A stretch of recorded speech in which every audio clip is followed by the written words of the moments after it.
안녕하세요. 산티아고입니다. 오늘은 2025년 1월 6일 월요일 아침입니다. 이번 주 한 주도 활기차게 시작하시고요. 지금 37일째 읽고 있는 책이죠. 고전이 답했다. 마땅히 살아야 할 삶에 대하여. 어느덧 지금 끝이 보입니다. 오늘 읽은 챕터는 읽기, 걷기, 생각하기, 그리고 쓰기입니다. 여기에서 고명한 작가는 쓰기에 대해서 강조를 많이 하는데요. 먼저 이중나선이라는 책의 추천자를 쓴 최재천 교수에 대해서 이야기를 합니다. 그래서 이 책 같은 경우는 DNA 구조를 발견하는 과학자들의 이야기를 담은 내용이라고 해요. 그래서 이 책을 쓴 레이첼 카슨이라는 사람은 1907년에 태어난 여성이었습니다. 당시에는 여성 과학자가 아무리 뛰어난 능력을 가졌어도 주목받기가 힘든 시대였는데 레이첼 카슨이라는 사람은 타임이 선정한 20세기를 변화시킨 백인 가운데 한 사람으로 채택되었다고 합니다. 그 이유는 바로 책을 썼기 때문이라고 하고요. 그래서 말보다 글이 강하다고 얘기를 합니다. 그래서 읽기보다 쓰기가 강하다. 다른 사람의 일기를 읽는 것도 좋지만 한 줄이라도 내 일기를 쓰는 것이 더 좋다고 이야기를 합니다. 쓰기는 이미 자기 것이 된 글들이 원동력이 되어 내 안에서 우러나오는 진실이라고 이야기를 합니다. 그래서 읽기, 걷기, 생각하기, 쓰기. 인간은 네 가지로 완성이 되는데 사람들 사이에 격차가 생기는 지점은 바로 쓰기라고 이야기를 합니다. 반드시 써야 하고 내 안에서 나온 생각을 내 손으로 쓰고 내 눈으로 읽은 후에 다시 내 뇌로 생각하는 순간 한 단계 성장한다. 이것이 생각의 선순환이라고 이야기를 합니다. 우리는 지금 빠르게 변하는 무한 경쟁 시대에 살고 있기 때문에 이기는 방법은 글쓰기라고 얘기를 하면서 똑같은 시간 투자했을 때 가장 강력한 효과를 얻을 수 있는 것이 글쓰기다.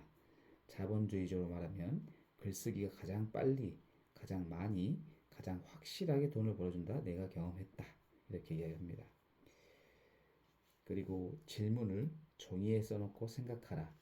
당신이 해결하고 싶은 문제를 종이에 써서 벽에 붙여놓고 고민하자라고 마무리합니다. 이렇게 쓰기에 대한 중요성을 고려한 작가가 이야기하고 있는데 제가 이 글을 읽고 이제 글쓰기를 지금 방금 완료했거든요. 그래서 작년 초에 저희 아내가 책을 읽으면서 블로그로 한번 해보라고 저한테 추천해줬어요. 처음에 좀 망설였거든요. 그 전에 뭐 한두 개씩 그냥 정치에 관한 이야기 그리고 뭐 아들과 같이 게임했던 이야기 이런 것들을 그냥 몇 개 썼었는데 그걸 보고 아내가 그런 거 한번 본격적으로 한번 해봐 그랬었는데 안 했었어요. 그러다가 한번 해볼까 하고 그 당시에 이제 그 영화를 보고 난 뒤에 글을 써보고 정치 뉴스를 보고 저의 느낀 점을 적어보고 했었거든요. 그러다가 본격적으로 책을 3월 달부터 읽으면서 책의 서평을 한번 써봤습니다.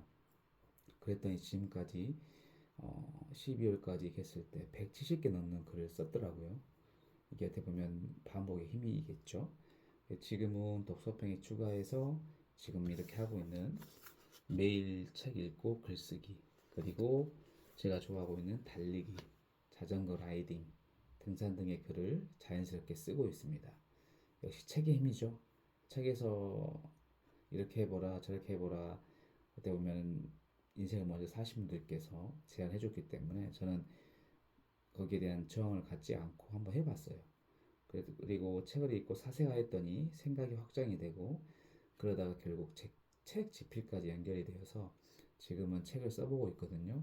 작년 9월 말부터 조금씩 조금씩 써보고 있는데 쉽지는 않지만 저의 이야기를 담은 책이 나올 그날이 생각이 되면은 자연스럽게 써지고 있더라고요. 그래서 아직 완벽한 것은 아니지만 조금씩 써가고 있고요. 어제도 아침 일찍 아내와 카페를 가가지고 목차를 수정하고 내용을 좀 가다듬었어요. 그리고 중간에 이제 텍스트만 있으면 보기가 좀 따분할 수 있어서 도표와 그다음에 제가 그 찍었던 사진을 좀 추가해서 좀 내실을 다졌습니다. 그래서 내가 원하는 목표에 다다르고 있는 게 좀 보이고요. 그래서 즐겁습니다. 그래서 매일 쓰고 있는 작은 실천이 원대한 목표를 만들어주고 있었습니다. 그래서 쓰면서 생각을 자주 하다 보니까 더 많은 생각은 높은 목표를 제시하더라고요. 그래서 지금도 책을 읽고 글을 쓰면서 이렇게 역량이 강화되고 있습니다. 어떻게 보면 감사한 월요일 아침이죠. 건강해서 이렇게 읽고 글을 쓸 수 있는 것에 감사하고 있습니다. 여러분도 혹시나 고민이 있고 그리고 무언가를 하고 싶은 욕망이 있으면 글로 한번 써보는 그런 시간을 가졌으면 좋겠습니다. 감사합니다. 또 내일 뵐게요.